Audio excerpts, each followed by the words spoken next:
In the last 10 months, I've had the opportunity to run a marathon in some of the most significant areas that have meant so much to me, that have played an iconic role throughout my life. Marathon number 1 was in Maui. Unofficially, I ran 26.2 miles to the island of Maui, a place that I grew up going to, the place I continually go to every year, a place where I've made so many incredible memories and friends there. Maui has meant so much to me. Fortunately, they're going through the traumas of the fires and everything going on now, so my prayers, my wishes go out to them. We sent out a ton of stuff out to them, donated a bunch of stuff out to them. But yes, Maui played a significant role in my life. That's where I first ran my 26.2 miles. I did it on a trip. It wasn't an official race, and it was an experience. It was a tough experience. I had little to no marathon prep leading up to it. I was a full-time boxer at that moment, trying to train for a fight, didn't get a fight. So I said, okay, well, let's close out the year doing something strong. Let's try running 26.2 miles and see what the hype was about. I went out on the run with no water, nothing to drink, a bunch of gels that a runner friend recommended to me. And I ran from Kaanapali through Lahaina, all the way up to the highway and back. I remember running into some friends in Lahaina on the way through and grabbing a coconut water and a bottle of water, hydrating up, and having to walk from like mile 21, 22, and so on to the end. That marathon, it took me over 6 hours. I think I ran a 14:30 pace. That was the start of it. Marathon number 2, my first official race, was the Los Angeles Marathon a couple months later. Marathon, I reached out to a friend of mine, a really well-known running coach as well. She's a Peloton instructor, Beck, and she laid out a whole plan for me. And again, I was still new to the sport. I didn't really understand what easy runs were, what low heart rate runs were, what speed work was. I would just kind of take the mileage she gave me and try to run them as hard as I can, and that, you know, led to me getting hurt. Unfortunately, but fortunately, during the time, work was getting really crazy for me. I was traveling a ton, so I was unprepared a lot in my travels when it came into training. So my training leading up to the Los Angeles Marathon was non-existent. I mean, I bonked out that marathon at mile 22. Felt good leading up to it, but at mile 22, I bonked out and was struggling. I finished that marathon in a little over 5 hours.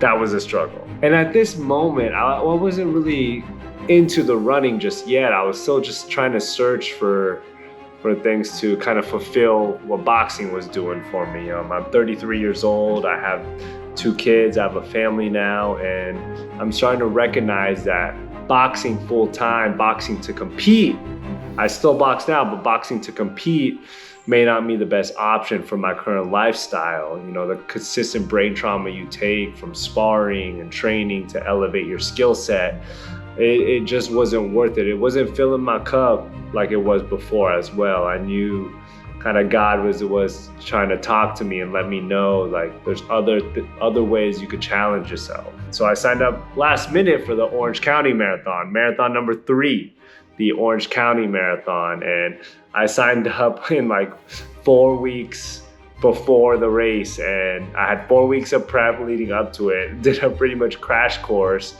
And I would say the preparation leading up to the Orange County Marathon is when I really started to fall in love with the whole training journey, the training process, the marathon prep, understanding low heart rate runs, understanding nutrition and how my body will react to a certain amount of carbohydrates, proteins, sodium, and fats leading up to my runs. I started to understand how speed work worked. I started to understand how to simulate my weekend long runs and treat them like the actual race.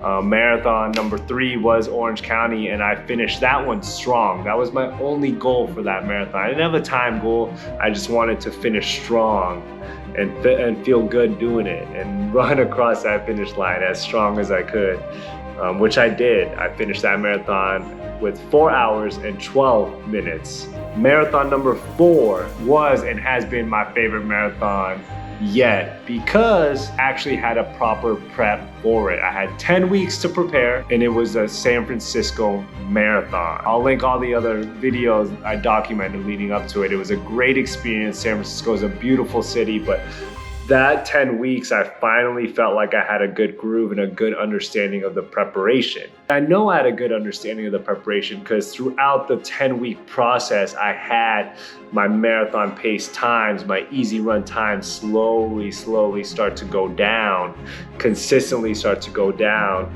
In turn, we took our Orange County marathon pace, which was, I believe, 9:45, bring it down to an 8:40 pace in San Francisco, which is a significantly tougher course with the hills and everything. In 10 months, it's been an insane running journey. I'm so grateful for the highs, the lows, everything I've been learning through. Marathon number 5 will be New York City. Now I talk about running a marathon in all the significant places that played an iconic role in my life growing up. Maui, I grew up going to Maui, visiting Maui, vacationing Maui. I had my baby moon in Maui. I consistently go every year in Maui. That's where I ran my first marathon. Marathon number 2, Los Angeles. I currently live on the West Coast now. The boxing, the fitness community has been so good to me in LA. I've only been living on the West Coast for about 3 years now, and I've made incredible friends, incredible relationships there. Orange County, where I currently live now, where I'm raising my family, where we're making great memories out here, balancing this new lifestyle of,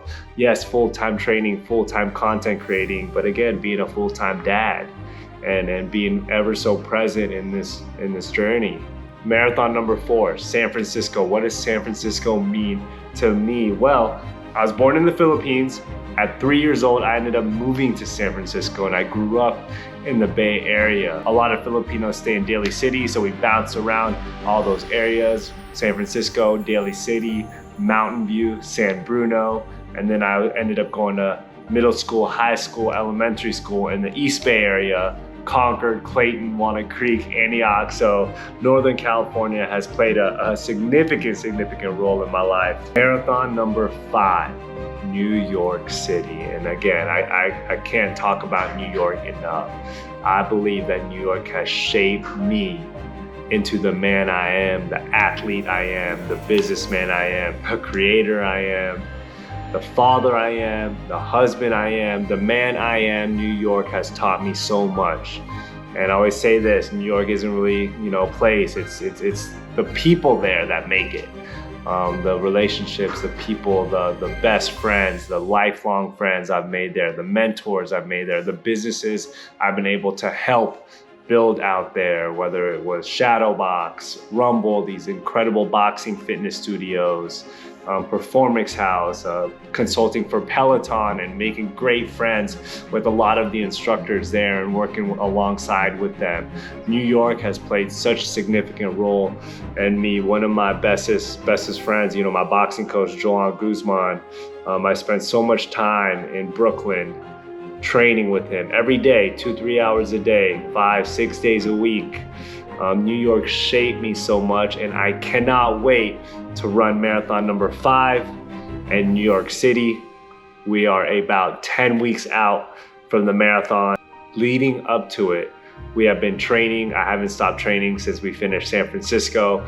I've been sticking to low heart rate runs, and again, those low heart rate runs, they work. I'm gonna do another video on it. I did 10 significant low heart rate runs, and I documented all the times, and I want to share the progress when it came to that, just low heart rate runs and cross training. But that's all I've been doing since the San Francisco Marathon. It's been a little over a month since then, and now we're gonna ramp it up a little bit. Today is Monday.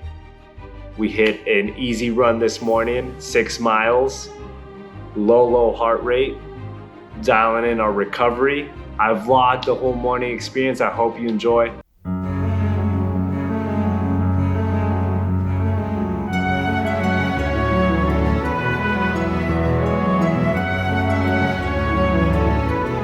So we are currently 10 weeks out from the New York City Marathon. Sunday, we had a great day of recovery yesterday. Oura Ring was on point, our Oura Ring scores. Today's Monday, we're starting off with a strong, easy run. We're gonna do 6 miles at a low heart rate and come back cold plunge, get some rest, recovery, a shake in. Let's get after it.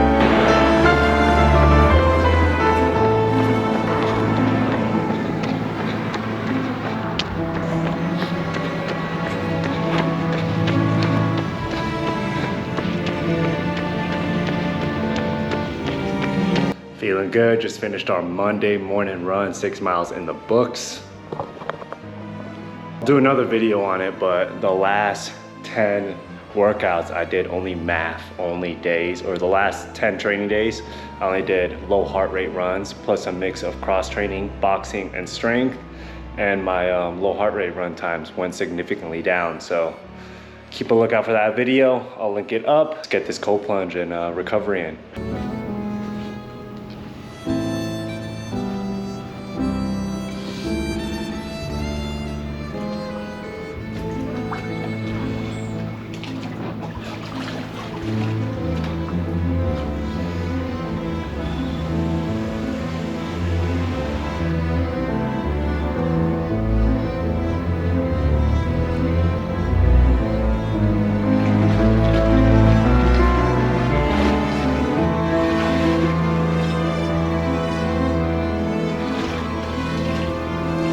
So recovery plays a huge part in my marathon prep, my everyday training routine.